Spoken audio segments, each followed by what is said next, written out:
problema técnico, pero ya estamos, volvimos. Y ahora sí vamos a arrancar con todo. La temática de ahora de hoy es de humedales, así que vamos a estar hablando de eso, la importancia. Está muy en auge y el peligro que está corriendo actualmente los humedales por la poca regulación que tienen, por eso se está pidiendo la ley de humedales ahora. Muy buena. Hola, ¿cómo estás? Listo, ya Hola estamos. Ileana, ¿cómo te va? Arrancamos con Perdón, todo. no soy muy No, no hay drama. tecnológica. Ahí Y estamos. la tecnología siempre que la necesitas tampoco es muy colaboradora, así que Te hay que huelen, tener. te huelen. Ellos saben que necesitas y ahí se va todo al diablo. Sí. Bueno, ¿querés hacer una pequeña presentación tuya y arrancamos directamente con la temática? Dale, ¿quieres que cuente qué es lo que hago básicamente? Bueno, mi nombre es Básicamente. Ana González Hachem, yo soy doctora en Ciencias Biológicas de la Facultad de Ciencias Naturales de Lillo. Trabajo hace muchísimos años con cuerpos de agua. Mi especialidad en realidad está más relacionada a lo que es salinidad en los cuerpos de agua corrientes, más del estilo de ríos arroyos.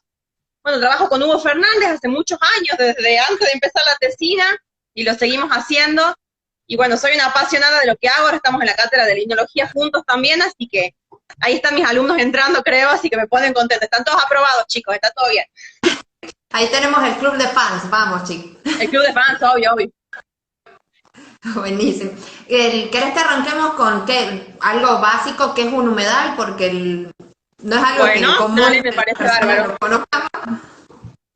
Dale, mira, la definición de humedal es una definición que ha sido bastante controversial siempre porque no logran llegar a un acuerdo. No logran llegar a un acuerdo en realidad porque hay muchos intereses económicos encima de lo que son las áreas protegidas de los humedales. Pero básicamente un humedal es una superficie, ¿de acuerdo? Una superficie en general vasta, levemente cóncava, ¿de acuerdo? En donde se pueden producir dos cosas. O que la napa freática esté muy superficial, entonces yo tengo esa agua como muy expuesta, ¿de acuerdo? Y esa agua flora, y yo tengo, ¿de acuerdo?, un pequeño cuerpo de agua. O puede pasar que sean humedales por inundación, ¿de acuerdo? Entonces que en su dinámica tengan épocas en las que las mismas aguas de lluvia o las formas en las que pueda entrar agua a ese lugar, retengan agua, ¿de acuerdo? De manera permanente o de manera temporal, cumpliendo muchísimos servicios ecosistémicos. Básicamente es eso. Cuando pienso en humedal, ¿en qué puedo pensar? En los esteros de Liberá, que es lo más común. Pero también Sí. cuando pienso en humedales puedo hablar, por ejemplo, de las turberas que se encuentran en el sur del país. Y en general la gente como que no se le viene a la cabeza, o en la laguna de Pozuelos en Jujuy. Entonces, es un término súper amplio. ¿Por qué está tan en boca de todo el tema de la regulación o por qué es tan importante, como mencionabas, a nivel económico? ¿Qué nos brindan, además de toda la parte de la biodiversidad? ¿Por qué es tan controversial con lo económico? Bueno, hay en juego muchos intereses a nivel económico, ¿de acuerdo? Los humedales cumplen muchos servicios ecosistémicos. Si nombramos los más básicos, los humedales, por ejemplo, los pajonales, ¿de acuerdo? Son un tipo de humedal, tienen una función importante que es la retención y la fijación de dióxido de carbono. La biomasa de dióxido de carbono que fija el pajonal, ¿de acuerdo? En comparación quizás con otros ecosistemas, es muy grande, ¿de acuerdo? Lo que lo hace un ecosistema muy funcional, ¿de acuerdo? Además de esto, al tener toda esta dinámica de entrada y salida de agua, tiene periodos de sequía, o sea, en donde no queda nada de agua, muchos de ellos, y periodos de inundación, tenemos humedales salinos, humedales dulces, es tanta la variedad que además, digamos, tienen una flora y una fauna muy característica, ¿sí? Que hacen que tenga, a su vez, el ecosistema muchísima riqueza.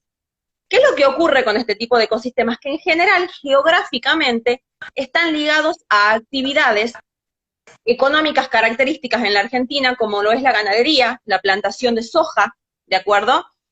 Que Sí. tienen prácticas, ¿de acuerdo? Como por ejemplo la quema de pastizales, que es casi, lamentablemente, pero bueno, es una práctica común eh, dentro de la agricultura, cercanos muchas veces a este tipo de cuerpos de agua que los perjudican enormemente.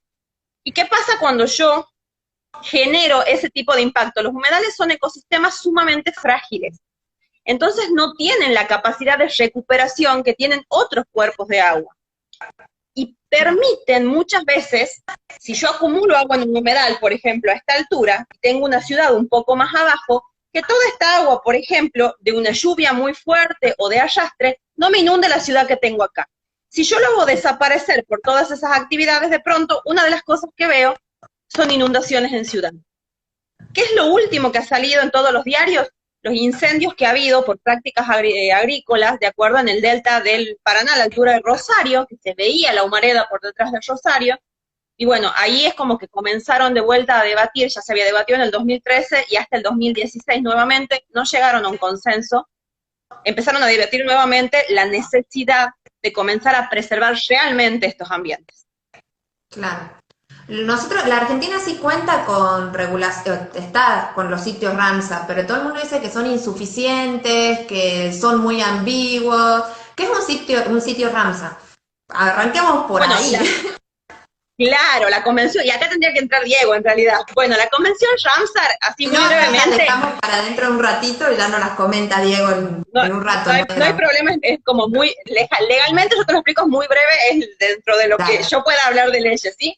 Pero bueno, básicamente esto es así. En Irán, hace ya un par de años, creo que en la década del 70, se produce una reunión, se hace un convenio acerca de protección de humedales, y la Convención Ramsar lo que hace es comprender que tenían que encontrar una manera quizás un poco más inteligente de poder defender los derechos de este tipo de ecosistemas. Y la manera inteligente que han encontrado es mediante las poblaciones de aves que habitan en esos humedales.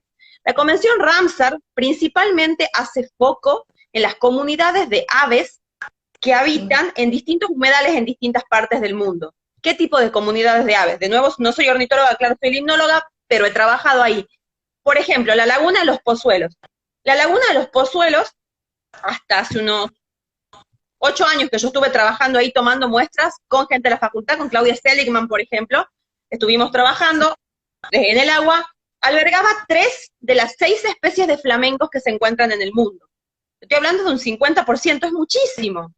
En términos de biodiversidad es muchísimo. Entonces, ¿qué hace la Convención Ramsar? Se agarra de eso y dicen, bueno, nosotros queremos preservar, ¿de acuerdo?, a estas especies. Y esas especies nos sirven para preservar el hábitat de la especie, en este caso, por ejemplo, la laguna de los Pozuelos o los humedales de altura. Claro. ¿Por qué no es un tema que se conozca tanto, el tema de los humedales? Uno siempre cuando piensa en preservación, piensa en la selva, en los bosques amazónicos, empieza así. Los humedales es algo que muy poca gente conoce realmente qué son, cuál es su función. ¿Por qué no está tan en auge hasta que entramos en crisis como ahora, digamos? Bueno, yo pienso que tiene que ver con una cuestión de la simpatía que despiertan determinados ecosistemas. Quizás si vos te parás en la selva amazónica delante del Amazonas, una cosa tan imponente, te parás delante de un río con todo lo imponente que tiene un río, o de un río de montaña mismo acá en Tucumán, te genera, ¿sí?, una cierta simpatía que tiene mucho que ver, porque en realidad este tipo de decisiones las terminan tomando los políticos, ¿de acuerdo?, en base a la información, ¿de acuerdo?, que nosotros manejamos y a nuestros conocimientos. Un humedal, como te digo, primero es una cosa muy amplia, que va desde turberas hasta lagunas de alta montaña, primero. Segundo, no está como bien definido qué es, entonces, bueno, yo pues soy limnóloga, pero en general la gente es como que humedal es un lugar donde se acumula agua, piensan a veces que es una laguna, o sea, no está muy claro y no está correctamente definido. ¿Y qué es lo que juega en contra, además? Nosotros tenemos 22 humedales en este momento, reconocidos por la Convención Ramsar, que están protegidos en la República Argentina. Hemos aumentado creo que 2 en los últimos años, porque teníamos unos 20. En 6 regiones más o menos de la Argentina, representan casi un 20% del territorio nacional, o sea, realmente una superficie muy grande, ¿sí? Pero ¿qué pasó, por ejemplo, en el 2016, cuando se intentó debatir la ley? Comenzaron a debatir la ley, uno de los principales humedales que surgió, que necesitaban que sea protegido, fue la laguna de los Pozuelos. Y la gente de Jujuy se opuso. Y se opuso, uno no creería que fuese a pasar, porque si yo protejo laguna de Pozuelos, molesto su actividad minera. ¿De acuerdo? Entonces, de vuelta, son como Bueno, creo que tiene mucho que ver con la simpatía, ¿de acuerdo? Y con una cuestión social también, con el hecho de que la gente a veces tiene este miedo, ¿de acuerdo? De que cuando por ahí la sociedad reacciona y comienza a pedir que determinadas áreas como que se cierran un poco al ser humano, que vamos como medio destrozando un poco en el avance todo, pierdan sus fuentes de trabajo, que no es cosa menor. sí, bastante. Acá en Tucumán contamos con varias zonas, varios humedales. ¿Nos puedes contar Sí, alguno? nosotros no solamente tenemos humedales, sino que además tenemos hasta un libro que se llama Los humedales de la cuenca del Salí, que está editado por Margarita Hidalgo y Daniel Cicerone, creo que es del 2010, 2000, por ahí, el libro, no me acuerdo el año de la edición, pero sí, sí, contamos con humedales. Básicamente, estas áreas de inundación, en realidad más hacia él, para que me ubico bastante mal, ni las calles me sé bien, pero hacia el este de la zona de Tucumán, ¿de acuerdo? Mientras nos vamos yendo, vamos disminuyendo en altura, tenemos más probabilidades de que se produzca una zona de inundación, y tenemos muchos humedales asociados, además, a los cuerpos de agua superficiales que nosotros conocemos, bueno, normalmente, como por ejemplo el río Salí. Son Claro. como pequeñas, si vos lo vieses de arriba, verías como pequeñas piletitas, ¿de acuerdo?, rodeando estos grandes cuerpos de agua, temporalmente. El agua de los humedales es totalmente utilizable, o sea, se la puede utilizar también para que sea reserva de aguas, de fuentes, además de tener la biodiversidad. Me decías que la medían por el nivel, la biodiversidad de aves. ¿Qué otro tipo de animales, otra biodiversidad está asociada a ellas? Porque como es tan amplio, debe abarcar como... Sí, bueno, de entrada, lo segundo, digamos, característico de un humedal es la vegetación, ¿de acuerdo? Cosa a la que tampoco me dedico, así que lo digo muy por arriba, pero es la vegetación semisumergida y sumergida que encontramos en los humedales, que es la que permite la fijación de dióxido de carbono que te estoy contando. O sea, realmente, o sea, es tanto el trabajo que realizan estas plantas que se considera, hace poco leí un artículo de Julián Monques, que es un especialista en medio ambiente de la uva, que decía que es tanto el dióxido de carbono que absorben, por ejemplo, los pajonales, que realmente tienen una incidencia positiva en contrarrestar el efecto invernadero. O sea, a ese nivel estamos hablando, ¿sí? Por supuesto, los beneficios que conlleva eso en las ciudades que se encuentran alrededor, porque también tenemos esto, en general, todos los humedales tienen poblaciones, pequeñas poblaciones asociadas, y todas esas poblaciones tienen una relación menor o mayor, ya sea laboral o por los beneficios ecológicos que obtiene ahí. Y bueno, luego tenemos especies de peces, de hecho, eso se lo acabo de comentar a mi marido es ictiólogo, también es del Lillo, y me comentaba que los quilis, todos los días se aprende algo nuevo, que son un grupo de peces característicos de los humedales, son el único tipo de organismos que tienen la capacidad de que cuando el humedal se seca, dejan, bueno, sus huevos, ¿de acuerdo?, que tienen la capacidad de mantenerse en ese estado de sequía hasta que el humedal nuevamente se llena de agua y recién continúan con su ciclo de vida. O sea que hasta ese tipo de especialización tenés ahí. Claro, es muy particular y es un estilo de vida muy particular. ¿Por qué son tan delicados? Nos decías que son un ecosistema muy vulnerable y muy delicado. ¿A qué Sí, se debe que sean tan delicados? al tipo de dinámica que tienen. La dinámica en un ecosistema acuático se refiere a todas las entradas y salidas que tienen los ecosistemas, ¿de acuerdo? Entonces, yo te voy a hablar de un ecosistema mucho más grande, ¿sí? De hecho, te voy a hablar de un ecosistema, artificial. Y vamos, por ejemplo, al dique frontal, ¿sí? Vos en el dique frontal tenés, por ejemplo, desde Tucumán, el ingreso de 4 ríos, 4 cuerpos de agua, ¿sí? Sí. Y tenés salida por otro lado también de otro cuerpo de agua, ¿de acuerdo? Todos esos ingresos y esos egresos de agua, los contactos con la atmósfera, los intercambios gaseosos, los mismos procesos biofísico-químicos que se producen dentro del cuerpo de agua de manera vertical, ¿de acuerdo? Todo Sí. eso hace que cada cuerpo de agua tenga un equilibrio. Es como el DNI del cuerpo de agua, todos son distintos. ¿Qué pasa? Cuando vos tenés un cuerpo de agua muy grande o un cuerpo de agua que tiene movimiento, ¿sí? El cuerpo de agua en general, cuando sufre algún tipo de impacto, tiene a plazo medio o largo, porque no es algo simple, la capacidad, es como una resiliencia, la capacidad de intentar volver a ese punto de equilibrio, que por supuesto muchas veces no se puede, como pasa acá en la parte media del Salí, ¿de acuerdo? En la cuenca media. Los humedales son ambientes que, en primer lugar, si vos te parás al lado, o por lo menos los que yo conozco, son ambientes que tienen una altura de agua muy baja, ¿de acuerdo? De entrada. Tienen una relación, ¿de acuerdo?, entre la superficie, el contacto del agua con el suelo, muy grande. Eso significa que hay un intercambio muy grande entre el suelo, el cuerpo de agua y la atmósfera, ¿de acuerdo? Cuando yo perjudico a los humedales, si yo ingreso algún tipo de contaminante, si yo quemo la vegetación que se encuentra alrededor, por ejemplo, ¿sí?, porque se me fue el fuego, porque quise cultivar, dejo el suelo pelado, llueve, o de pronto el agua del mismo humedal por la lluvia puede ser también que se expanda, el suelo se lava, me quedo sin materia orgánica disponible, que a su vez me rompe un montón de otros ciclos, bio, geoquímicos, etcétera, etcétera. Y los humedales, al ser estructuras tan frágiles en este sistema dinámico de que se secan y vuelven a llenarse la mayor parte de ellos, no tienen la capacidad de recuperación que tiene un cuerpo de agua quizás más voluminoso. Es como un enfermo frágil, ¿de acuerdo? No les damos la posibilidad, claro, de que puedan recuperarse. Y están constantemente siendo atacados por lo que nos contás, al ser tan grandes como imposible que no tengamos contactos con los humedales, y al ser el 20%, 21% de la República Argentina. Es un montón, es un montón. Ya cuando yo trabajaba en Pozuelos, yo recuerdo que, bueno, se hacían censo de aves y nosotros en paralelo trabajábamos con agua.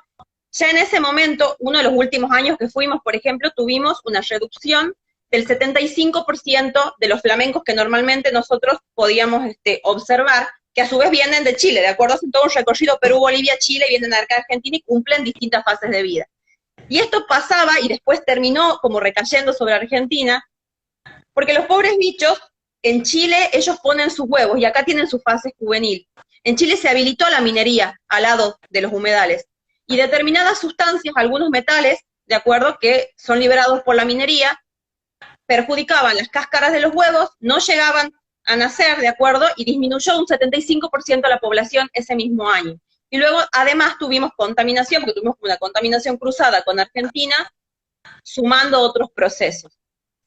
Y acá el mayor impacto, bueno, tenemos dos. Uno es el sistema ganadero y agropecuario, que al momento en que la ley sea aprobada, si es que se la aprueba, se cree que este año tiene muchas posibilidades, está como muy fuerte, existen muchas posibilidades de que comiencen a surgir lobbies e intereses económicos, y el problema ahí va a ser que detrás de la ley van a surgir personas pidiendo que se vuelva a definir qué es un humedal, porque no, económicamente no conviene que se toque en algunos lugares.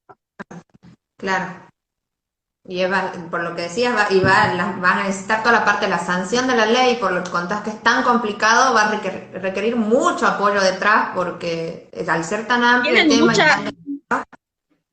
Políticamente tiene mucho en contra, porque a nivel de representación de las provincias, incluso las provincias que tienen humedales para proteger, están poniendo en primer lugar sus intereses económicos, muchos de los cuales no son esenciales, y algunos que en Argentina tenemos otra forma de procesarlos, ¿de acuerdo? O sea, siempre existe, de ninguna manera, al menos yo voy a afirmar que sea necesario que se deje de producir o que el sistema agropecuario se cierre por completo, porque sería algo ilógico, ¿de acuerdo? Sí.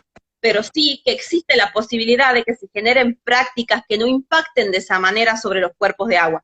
Porque una vez que yo arruino un cuerpo de agua, todos los servicios ecosistémicos, o sea, todo lo que me beneficia en mi vida y en la vida de todas las personas que viven cerca, y posiblemente no vuelven más. Y eso se está sintiendo que vivimos como, nosotros acá en San Miguel lo sentimos, que vivimos como en un lugar más sucio, sentimos muchas veces el aire más contaminado, sentimos que está todo pesado, vamos al río y vemos basura pasando, es una realidad. Y nos está como quitando también espacio y lo estamos produciendo nosotros mismos.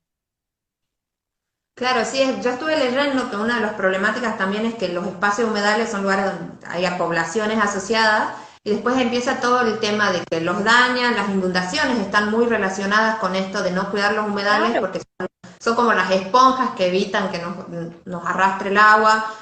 Es como ilógico pensar, bueno, permito que los dañen, no los cuido y después me quejo de que tengo problemas ambientales, inundaciones, de salud, y voy a decir como, pero...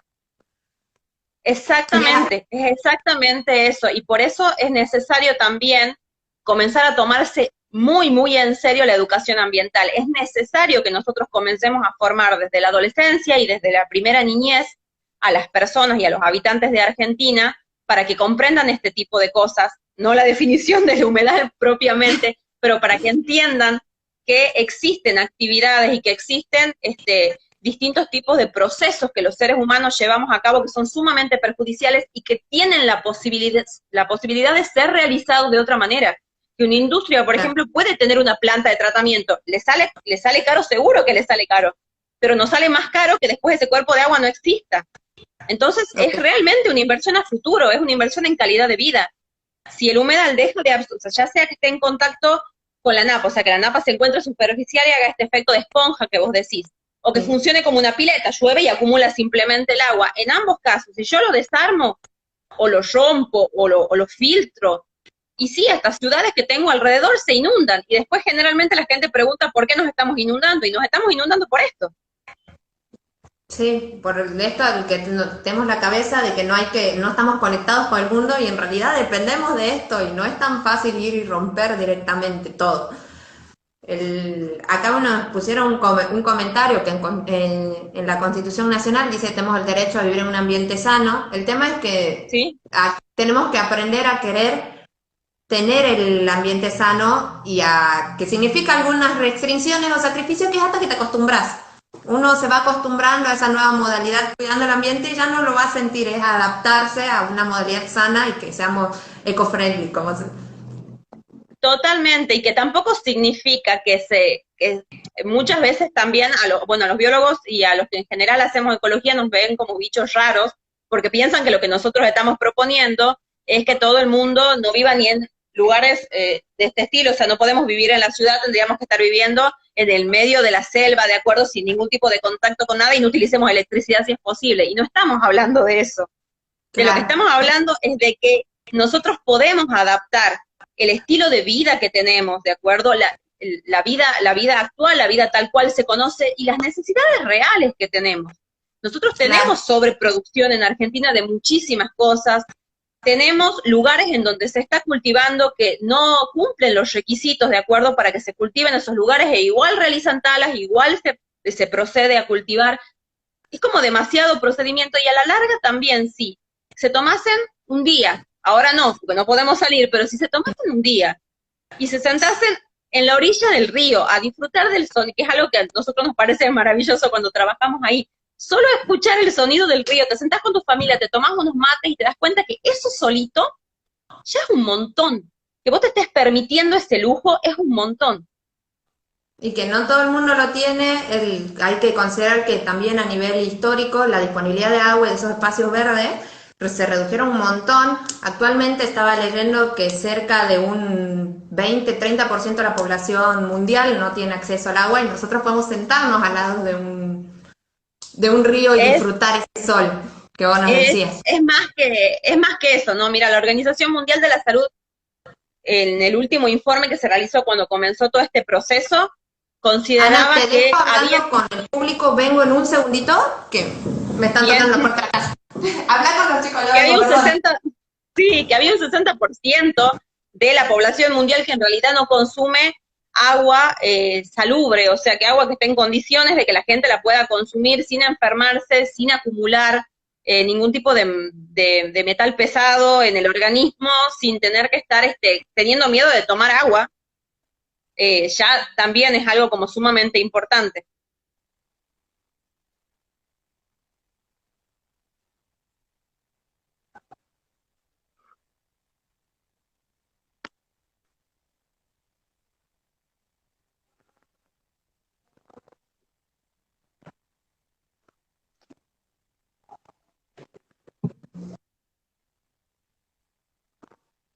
Esperamos que vuelva la conductora.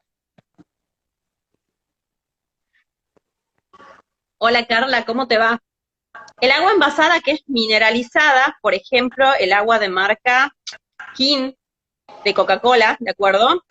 En realidad está bastante bien, es lo que más se está consumiendo ahora, lo que es agua de buena calidad.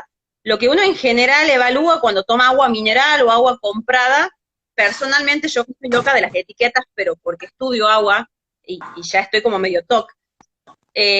Lo primero que tenemos que mirar en la etiqueta, sobre todo si tenemos hipertensos en la familia, es que no tengamos, de acuerdo, más de 15, 20 miligramos de sodio por litro de agua. Eso es lo peligroso por ahí del agua mineral o agua mineralizada. Es agua súper limpia, ¿de acuerdo? Está perfecto. Pero algunas sales, de acuerdo a algunos iones que contiene el agua que consumimos, para algunas personas puede llegar a ser nocivo. Ahí volví, mil perdón, estaban No, ahí por me favor. tocar y era como, disculpe. Así que volví, estabas contando lo del agua. Bueno, nos estamos quedando sin tiempo y le toca a Diego, así Bueno, que, muchos éxitos a Diego. mira, ahí nos menciona Carla que el otro día vio que existían sommeliers de agua, Sí, ¿no? sí, de verdad que sí. Y yo les creo, porque es cierto, cuando uno ya se termina de trastornar, les digo, uno llega, después de estudiar tantos años de agua, o sea, yo soy bióloga, pero estoy formada con los mejores químicos del mundo, para mí que son los de la Facu, principalmente con Margarita Hidalgo, y uno llega a un nivel, los conocimientos a veces son peligrosos, chicos. Yo tomo un vaso de agua y yo les juro que me doy cuenta de lo que estoy tomando. Y en mi casa tengo filtros por todos lados, y a veces he llevado a analizar las muestras de agua de mi casa, o sea, ahí estoy. Pero sí, hay que tener cuidado, hay sommelier de agua y es real, se siente el gusto. Igual Bueno, también espero hay, que haya servido, sí. sí, sirvió un montón. A mí me pasó de cuando, con esto de cuidar la agua que decías, yo me enteré lo que cuesta en cantidad de agua producir una hoja de papel y era como, oh por Dios, tengo que cuidar un montón, son 14 litros por hoja de agua, entonces es una barbaridad de hojas y es una hoja de papel blanca. Y uno que está tan acostumbrado a decir, yo empecé como con otro tipo de conciencia a la hora también de reciclar, porque con el agua lo usamos para todo. No lo O dimensionamos inclusive hasta que nos falta. poder pensar en comprar este papel que se está utilizando mucho ahora, que claramente no es papel blanco, porque eso también pasa por todo un proceso químico, pero el papel que sale como un producto secundario, digamos, de otros procesos industriales, que es un papel también reciclado, que perfectamente lo podemos utilizar, nadie se ha quedado ciego escribiendo en papel de color mate, ¿de acuerdo? O sea, realmente eso no ha pasado, y es una ayuda grande, realmente. Sí, bueno, muchas gracias Ana, seguro te invitamos en otro programa, te agradezco un montón y mil disculpas la salida de emergencia. Ahora, Siempre es un placer poder humildemente compartir lo poquito que uno sabe y bueno, a ver si logramos generar un poco más de conciencia. Muchas gracias. vamos por ese libro verde que va a cambiar la conciencia que tenemos. Vamos, Y por todo el mundo supuesto. necesitamos ayuda, es en equipo esto. Dale, Sí nos que vemos. sí. Hasta luego. Chao. Ahora está por ingresar Diego Ortiz, es nuestro segundo invitado, él es ornitólogo y nos va a contar un poco sobre la temática y lo que sabe. Y se está uniendo, prometo que esta vez no soy interrumpida, ya dije que no estoy. Muy buenas, ¿cómo estás, Diego? Hola, bien, muy bien. Bueno, ¿arrancamos? Arrancamos, haces una pequeña presentación tuya de a qué te dedicas, quién sos y arrancamos con la temática, así no perdemos el hilo. Dale, bueno, mi nombre es Diego Ortiz, soy profesor de biología, cumplo funciones en la Reserva Experimental de Orcomolle como encargado de rehabilitación de fauna y soy miembro del SENA, del Centro Nacional de Anillado de Aves, también perteneciente a nuestra Facultad de Ciencias Naturales del Instituto Miguel Lillo y que por lo general en ese espacio estudiamos migraciones de aves y es un poco lo que voy a hablar sobre las migraciones de las aves y los humedales y la historia que tiene nuestra facultad e Instituto Miguel Lillo en relación al estudio de las aves migratorias y en relación a los humedales.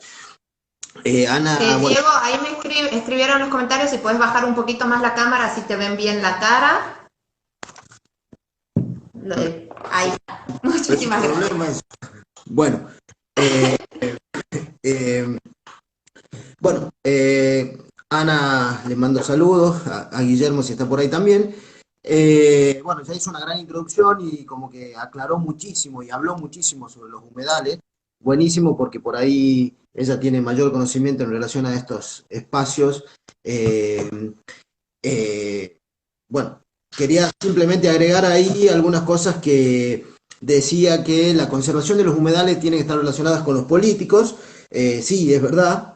Pero bueno, nosotros en Tucumán tenemos un humedal muy interesante, muy poco conocido y muy poco estudiado desde todos los aspectos, que son los bañados de Amaicha y de Quilmes, que son humedales que se forman en un espacio muy desértico y que tienen una gran biodiversidad e importancia para la conservación no solamente de las aves, y que bueno, por suerte ese humedal está protegido y conservado por las comunidades originarias, así que ahí no hay intervención de políticos, los pueblos de Quilmes, los Amaicha y los Pichaos que están por ahí, conservan y protegen ese lugar en una localidad que se llama El Bañado, así que bueno, eso también es importante aclarar que no solamente se necesita en algunos casos la disponibilidad de políticos para conservar y proteger. Sí, es Eh, clave el trabajo de todos, o sea, necesitamos la parte política que tenga reglamentación, pero también es que todos estemos en eso y sepamos la importancia que es mantener estos ambientes y la diversidad en general. Bien, otra cosita que quería agregar de lo que dijo Ana, que bueno, de los servicios ecosistémicos que tienen los humedales, no solamente esta cuestión de servicios ecosistémicos y que se pueden perder o se puede perder la biodiversidad cuando se atenta contra un humedal, sino también todo un bagaje cultural de, por ejemplo, en estos baños de Amaicha, los pobladores que viven ahí utilizan una especie de totora y hacen una especie de artesanía muy interesante y muy propia y muy local del lugar, entonces al conservar los humedales también conservamos otros aspectos relacionados con la población y los pobladores que viven cercanos a estos ambientes. Y otra cosita de los sitios Ramsar que quería agregar, no solamente se conservan y se protegen hoy estos sitios Ramsar por la diversidad y la abundancia de aves, o sea, la cantidad de diferentes especies y los volúmenes de esta diferencia de especies, sino que la importancia que están teniendo sobre todo estos sitios, estos humedales, en relación a las aves, relacionadas a sus conductas y sobre todo a sus conductas migratorias. Es necesario proteger a lo largo de las rutas migratorias de las aves estos sitios porque son utilizados como sitios de parada hasta llegar al sitio de invernada. En el caso de los flamencos, como ella mencionaba, que gran parte de la población de los flamencos de altura de Chile, del sur de Bolivia, incluso de Perú y de Argentina, migran e invernan en un gran humedal que es la Laguna de Mar Chiquita. Es un lugar importantísimo para cuidar. Entonces, no solamente tenemos que cuidar las lagunas de alturas donde nidifican los flamencos, sino cuidar las lagunas donde invernan, como son la Laguna de Mar Chiquita.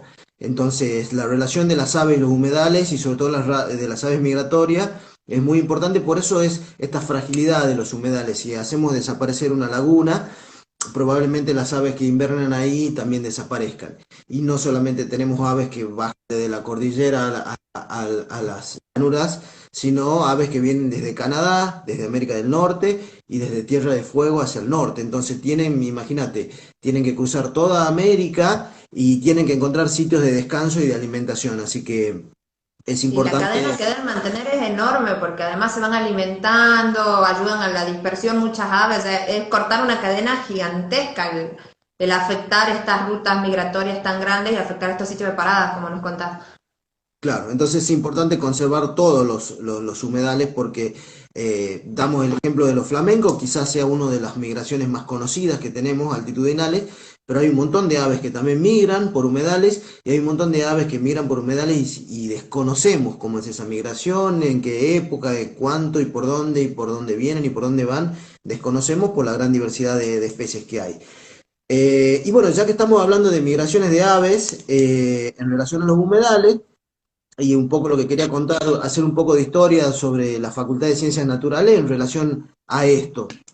Eh, Resulta que hace un tiempo, en el año 37, se descubre en Uganda, en los humedales, en el delta del Nilo, una enfermedad transmitida por los mosquitos que picaban al ganado, por ejemplo, a los caballos, le transmitían una meningitis, una encefalomielitis, que fue conocida como el virus del Nilo, que Sí. empezó a producir algunas bajas en la ganadería del lugar. Se trataba de un virus que tenía como ciclo aves, mosquitos y mamíferos.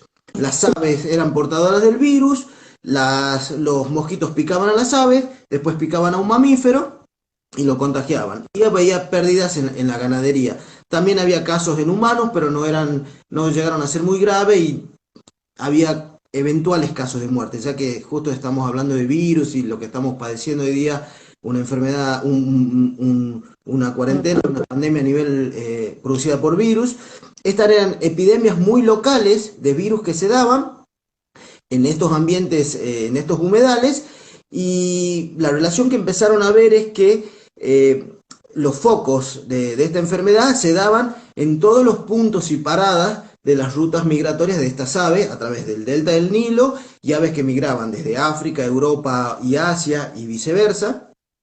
Entonces, bueno, como que empezaron a ver un problema ahí económico porque afectaba directamente al ganado. Después esta enfermedad llegó, este virus llegó a América, sobre todo a América del Norte, también llevado por aves porque hay aves que pasan de un continente a otro sin ningún problema. Y incluso llegó a Sudamérica, porque hay especies de aves que venían y que vienen actualmente desde América del Norte hasta Argentina. Argentina es un gran país ganadero, no solamente cría de ganado, sino de caballos también. Entonces, y esta enfermedad afectaba en casos particulares específicamente a los caballos. Entonces, bueno, el Ministerio de Vida Silvestre de Estados Unidos, junto con el INTA de Argentina, el Instituto de Virología de la Universidad de Córdoba y la Facultad de Ciencias Naturales, deciden hacer un proyecto de estudios sobre las migraciones de aves, a dónde se movían y hacia dónde se iban, para detectar focos o posibles casos de esta epidemia producida por el virus. Y bueno, tuvimos la suerte nosotros acá en nuestra facultad que residía un profesor, el doctor Olrock, que fue quien desarrolló la ornitología en Argentina y que bueno, que también formó a muchos ornitólogos y biólogos en la provincia y él trajo desde Suecia, de donde venía, de esos estudios, ya había hecho estudios de migraciones de aves utilizando una técnica que eran anillados, que eran marcar aves con anillos y liberarlos y recuperar esas aves. Lo podían recuperar ellos haciendo estudios en otros puntos o lo podían recuperar alguien que encontraba una ave muerta o un cazador que cazaba una ave que tenía un anillo e informaba. Bueno, esa misma técnica él aplicó en este convenio que se hicieron con estas instituciones para estudiar estos virus. Bueno, la cosa bueno, esto sucedió en los años 60, del 60 al 74, es que se hicieron estos estudios. El doctor Olro, bueno, en ese momento seguramente algunos estudiantes de él, que hoy son profesores conocidos en nuestra facultad, lo acompañaron en sus campañas e incluso personal técnico como Pagaburo, Lemos y Gómez, que eran quizá hay alumnos que son muy chicos, pero si está escuchando algún profesor de la zona que está conectado, podría saber quiénes son esas personas, que eran personal técnico que acompañaban a los investigadores y los ayudaban incluso a formar parte de esas campañas, y eran anilladores de aves, capturaban aves y sabían preparar, así que teníamos una formación, e igual la seguimos teniendo en nuestra facultad, de trabajo de campo. Y uno de los lugares que había elegido Olrock para estudiar las migraciones de las aves, y sobre todo los patos, porque son aves que están muy asociadas al agua, y las garzas, fue un lugar muy inhóspito, que aún sigue siendo inhóspito, que son los Bañados de Figueroa, al norte de Santiago del Estero. Esas campañas duraban mucho tiempo, porque ellos tenían que capturar mucha cantidad de aves, imagínate. La gran diversidad de aves que hay, ponerles anillo a todas y volver a recuperarlas o que alguien los encuentre, los volúmenes... ¿Me estás escuchando? Sí, sí, sí. Es más, estaba pensando en la cantidad de aves y las distancias que viajan las aves migratorias. Por ahí hablo muy tremendo rápido, el que tiene. por ahí hablo muy rápido y me voy. No, no, sí, está bien. Entonces, El laburo que me decías es gigante porque son las aves, viajan distancias, son un montón. Recuperar anillos debe ser re complicado. hoy hay toda una tecnología al estudio de las migraciones de aves que es mucho más sencilla que el anillado. Igual el anillado sigue funcionando y sigue funcionando. El Centro de Anillado de Aves Argentina está en nuestra facultad, así que, bueno, eso es algo muy importante. Entonces estas campañas en este ambiente que eran los bañados de Figueroa, que por ahí Ana conoce o algunos ornitólogos conocen, que es considerado un sitio Ramsar, es un ambiente muy hostil, imagínate, son bañados en los montes chaqueños de Santiago del Estero, donde hay espinas, donde hay serpientes. Para caminar dentro de un bañado, para capturar aves, no puedes usar botas, no puedes usar zapatillas, tenés que andar completamente descalzo, si no te quedás como atrapado. Hay toda una actividad de extracción de arena y de barro también, entonces había como pozos, y era un lugar bastante hostil y sigue siendo, y muy peligroso para estudiar aves. Y estos tipos iban y hacían campañas larguísimas, porque como te decía, tenían que capturar muchos volúmenes de aves. ¿Y cómo hacían para capturar esos volúmenes de aves vivas e incluso después soltarlas para que alguien las encuentre o ellos las puedan encontrar en otros lados? Entonces ellos iban, hacían campañas largas de meses y hacían unas trampas nenufas que se le llaman. Ponían palos y cañas y hacían como una gran jaula enorme con tela pajarera o esa tela de alambre, y le hacían como una entrada y con un embudo en la salida. Y tiraban maíz. Y así un mes entero, varias de estas jaulas tirando maíz, maíz, maíz, hasta que los patos se acostumbraban a entrar ahí sin que nadie los moleste. Entonces entraban, una vez que entraban y se acostumbraban a comer, lo dejaban, lo cebaban, y una vez que entraban muchos, se cerraban estas puertas, ellos se metían adentro, capturaban los patos, salían, le ponían anillos, los medían, los pesaban, y los iban soltando nuevamente. ¿Este sistema de anillado se los usa con todos los tipos de aves o solo con las aves migratorias? No, ese es un sistema para capturar aves acuáticas, más que pueden ser migratorias o no. Y sobre todo aves acuáticas que nadan en superficie como los patos, porque después hay otros tipos de aves acuáticas que no nadan como patos, sino que están en las márgenes, como las garzas y las gallaretas.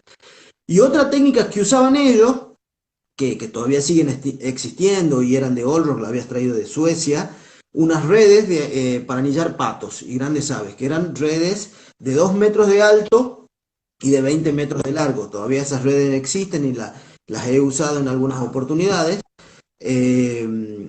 Bueno, con Patricia Capción, que fue alumna de Olrock y que sigue llevando adelante el anillado de aves, y se ponían con cañas muy, muy altas y con tensores con piolas en el medio del bañado, en el barro y en el agua, entre medio de los juncales. Un trabajo muy difícil porque las redes eran muy pesadas, se mojan, hay que tirar los palos. La verdad que es un trabajo muy agotador ir a capturar y anillar aves acuáticas. Y muchas aves acuáticas y migratorias no se mueven durante el día. Entonces las redes funcionaban a la noche. Los patos vuelan muy de noche. Entonces esta gente tenía que ir a la noche incluso a revisar las redes y a sacar los patos de esas redes. Entonces era un trabajo que llevaba el día y la noche y era muy agotador, trabajando incluso en este ambiente hostil que te contaba. Bueno, para ir, no sé cómo vamos de tiempo, eso vos lo sabés. Nos queda un poco. Mira, acá en los comentarios nos preguntaron si con el tema de el cóndor que encontraron hace poco fue por este sistema de anillado igual. Los cóndores no se anillan, empezando por ahí. Ahí le vamos a... Bien, te explico por qué no se anillan. Los catártidos, o sea, cóndor y jotes, tienen una particularidad, ese grupo, de defecarse en las patas. Para mantener la regulación de su temperatura. Entonces, si yo pongo un anillo metálico, al ir defecándose se le puede juntar materia fecal ahí, se puede endurecer o puede generar... Por lo general, para identificar cóndores o este tipo de aves se ponen unas bandas alares plásticas en el ala, y como son aves que planean mucho, es más fácil ver un cóndor planeado que posado. Entonces en el planeo se pueden ver debajo de las alas estas bandas plásticas con números, y vos ya puedes saber cuál es el cóndor que está marcado. Es mucho más sencillo el trabajo del seguimiento, porque los puedes ver a la distancia, digamos, y al ver el tema del número que al anillado. Ahí hay una pregunta que dice si se encontró algún anillo. Bueno, este estudio llevó a que se empiecen a conocer las migraciones de aves no solamente en Argentina y en Sudamérica. Por eso el conocimiento de las migraciones de aves en Argentina y en gran parte de Sudamérica salió de nuestra facultad, de la Facultad de Ciencias Naturales. Así que bueno, es otro condimento también para estar orgulloso del lugar donde trabajamos y donde estudiamos, digamos, nuestra facultad. Así como decía Ana que ellos tienen y que hay un grupo de trabajo muy importante para el estudio de las aguas, no solamente de las partes químicas, sino también de invertebrados, con el profesor Domínguez y bueno, eh, mucha gente que trabaja ahí, donde la verdad que hay un gran conocimiento sobre los ambientes acuáticos en relación a las aves también. Eh, También tenemos grandes conocimientos sobre este tipo de estudio de migraciones de aves acuáticas. Y bueno, los resultados que se obtuvieron en esas campañas desde el 60, en realidad del 61 al 74, que duró este proyecto, se pudieron conocer algunas rutas migratorias de las aves. Primero, todas esas campañas de anillados que hacía Olrock no la hacía al azar y no la hacía en cualquier bañado. Olrock era un eximio ornitólogo que había venido de la Universidad de Uppsala en Suecia y ya había recorrido gran parte del mundo, sobre todo gran parte de Argentina, estudiando y de Sudamérica, estudiando las aves.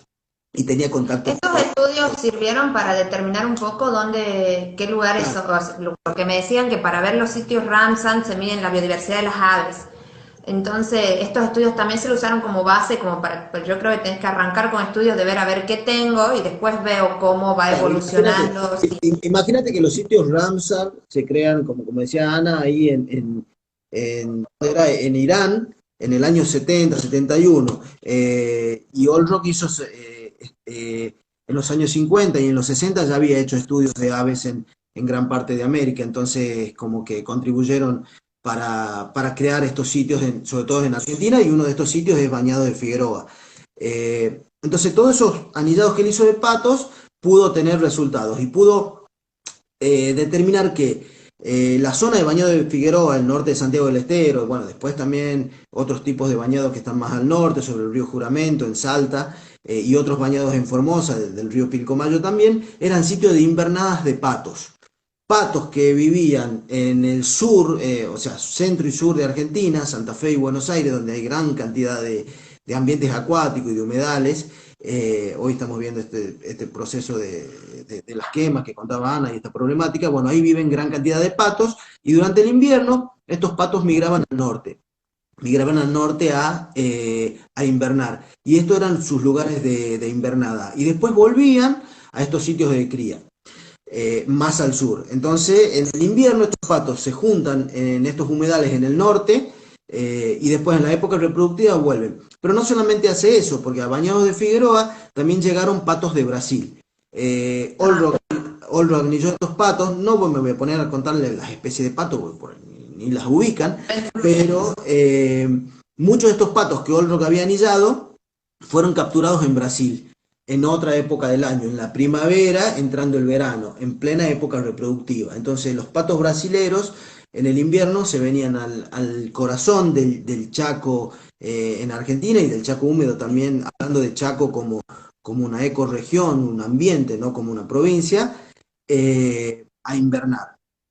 También anilló en esos lugares, en otros sitios más al sur, garzas, pichones de garza, anillaron como 500, 600 pichones de garza en Santa Fe, en muchos humedales de Santa Fe, y pudieron determinar que estos jóvenes de garzas y los adultos, después de criar en Santa Fe, se van a Perú, se van a Bolivia y se van al Pantanal de Brasil. Bueno, en toda esta conjunción, Olro hizo todo una especie de mapas y de rutas migratorias de muchas aves acuáticas en Argentina y bueno, y medianamente se pudo determinar cuáles son las rutas migratorias en relación también a este virus que podía generar algunas bajas en la economía ganadera de la Argentina, en este caso de caballos. Es impresionante ver cómo el tema de esto de conservar los humedales no es algo que nos competa solo como país o como zona, por lo que vos decís, las aves, muchas de las aves migratorias son acuáticas, por lo que están muy ligadas a estos ambientes, y que afectemos uno de los lugares de paradas puede hacer que no se continúe esta diversidad y tengas pérdida y estás rompiendo otras cadenas, como contaban Ana, mucho más grandes, y esto que voy a decir, la importancia de conservar los lugares y de tener una base y la idea y el seguimiento de la diversidad de las aves para poder mantener y ver la salud del ecosistema del que estamos hablando, y es algo que no lo dimensionamos tanto, yo creo que no es tan fácil pensar, a ver, el pato que yo estoy viendo acá, también lo voy a ver en Brasil, puede ser el mismo pato que en otra época está en Brasil, está en Perú, y el cortar estos lugares genera que estos problemas ambientales, que surjan nuevas enfermedades con las pandemias que estamos viviendo ahora y nos pasó. Hay que como tener mucho más conciencia de estos ambientes y más con lo delicado que son. Entonces, es como algo que uno no está acostumbrado a pensarlo, a dimensionarlo, a ver el trabajo que es tener lo que nos contaba, el registro de la diversidad y todo el estudio que requieren las aves en general y de estos ecosistemas. Bueno, mira, a tal punto como la conservación no tiene que ser ni local ni regional, sino tiene que ser global, porque, por ejemplo, tenemos que armar estrategias de conservación de humedales con Canadá y con Tierra del Fuego, por ejemplo, en nuestro país, hay una especie de ave, el chorlo batitú, es un chorlo que cría en la tundra ártica, cría allá en la tundra, en humedales, la tundra también hay como bofedales o cosas así, bueno, Anita debe saber cómo el término, pero bueno, los batitús, estos chorlos, unos chorlos patas largas, altos así, crían en la tundra ártica, ahora ya están pronto para venirse para acá, porque pronto llega el invierno en América del Norte, crían y se vienen todos los adultos con sus pichones a través de la costa, llegan hasta Tierra del Fuego. Tierra del Fuego, Chubut, Santa Cruz, y pasan el verano ahí. Cuando vuelven de nuevo, cuando ya empieza a llegar el invierno en América del Sur y ellos tienen que volver a criar América del Norte, ya no vuelven por las costas hacia el norte, sino que vienen por dentro del continente. Vienen por dentro del continente y van usando estos ambientes de humedales en Santa Fe, incluso en Tucumán también, en estos bañados de Amaicha, en la Angostura también, en esos pastizales que se forman en la desembocadura del dique La Angostura. Ahí pasan los batitú, puntos de parada, descansan y después vuelan, porque vuelan de noche, se los puede escuchar silbar a la noche. Pasan muy cerca de la ciudad y pasan muy cerca de nuestras casas. Durante el día se quedan en los pajonales escondidos, son muy difíciles de ver, pero si afinás el oído, en abril los empezás a escuchar un plip, plip, plip, plip, plip, plip. Bueno, no sé si estaba bueno eso, pero bueno, las políticas de conservación de humedales y de las aves tiene que ser a nivel global, digamos. Global. Mucho más, es una temática que compete y las regulaciones, lo que mucho se está discutiendo ahora es, a ver, tenemos lo de los sitios Ramsar, pero las regulaciones no son claras, no se sabe exactamente qué es, realmente la gente no sabe cómo nos afecta. Y lo que vos me haces notar es que las aves se mueven mucho de noche, entonces uno no las ve tanto, sino agudizas el oído, como decís yo, no las registras tanto, no las ves a las aves que migran. Así que como requiere una conciencia mucho más grande y entender mucho más grande, más lo que es todo este mundo que tenemos y lo importante que es que formamos parte. Bien, lo que contaba Ana, no sé si cómo vamos de tiempo, ¿vamos bien o ya estamos? Vamos redondeando y ya en un ratito tenemos que Bueno, cerrarlo. rápidamente, un poco lo que decía Ana, que estos humedales tienen un gran interés económico, no solamente bueno, para actividades mineras, para actividades ganaderas y de agrícolas también. Entonces, en muchos de estos procesos se han secado humedales. Entonces, imagínate, un ave migratoria que durante parte del año pasó el invierno acá comiendo en ese humedal, se va, cría y al año siguiente vuelve, y cuando llega encuentra un ambiente totalmente degradado, destruido. Se construyen casas y ciudades sobre humedales también. Entonces, bueno, imagínate, un ave va, migra, vuelve y no encuentra nada. Por lo general muchas de estas terminan muriendo porque no encuentran lugares de parada ni de descanso y terminan muriendo de hambre o de cansancio, o terminan chocándose con vidrios.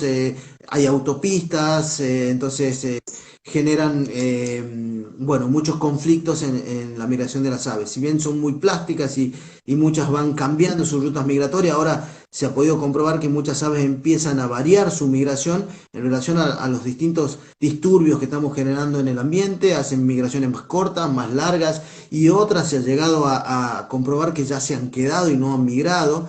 no solamente producto del cambio del ambiente, sino del recurso que le da el ambiente también, sino producidas por el cambio climático también. Entonces, estamos generando mucho desfasaje en las migraciones de las aves. Algunas son mucho más versátiles para resolver el problema y poder subsistir, y otras son muy atornilladas, están muy genéticamente asociadas a esa migración y que no se pueden mover de ahí, o por esa línea o por esa ruta, y por lo general terminan muriendo y sus poblaciones disminuyendo. Un montón. Es gravísimo eso. No tenemos que apegarnos tanto al hecho a se acostumbran, no es tan fácil, no es esa, tienen plasticidad pero no son de goma. No, claro. Así que bueno, hay que trabajar con eso, con muchas políticas integradas. Sí, y desde todos los campos, como vos decías, tanto los políticos como la parte social, todos tenemos que hacer como un aporte y cuidar el medio en el que estamos, porque no es solo pedir que los políticos los hagan, es algo en el que todos tenemos que participar, lo tenemos que exigir como ciudadanos, como personas de este planeta, y tenemos que cuidarlo en un conjunto global, eso es muy importante. Muchas gracias, Diego, por participar. Una cuenta pendiente que tenemos los tucumanos y la Facultad de Ciencias Naturales y la Dirección de Flora y Fauna de la provincia, es que Tucumán no tiene un sitio Ramsar. Y tenemos ambientes para declarar sitios Ramsar. La cuenca del Salí Dulce, y sobre todo en su desembocadura en el frontal, es un sitio fantástico para la conservación de aves, y sobre todo aves migratorias.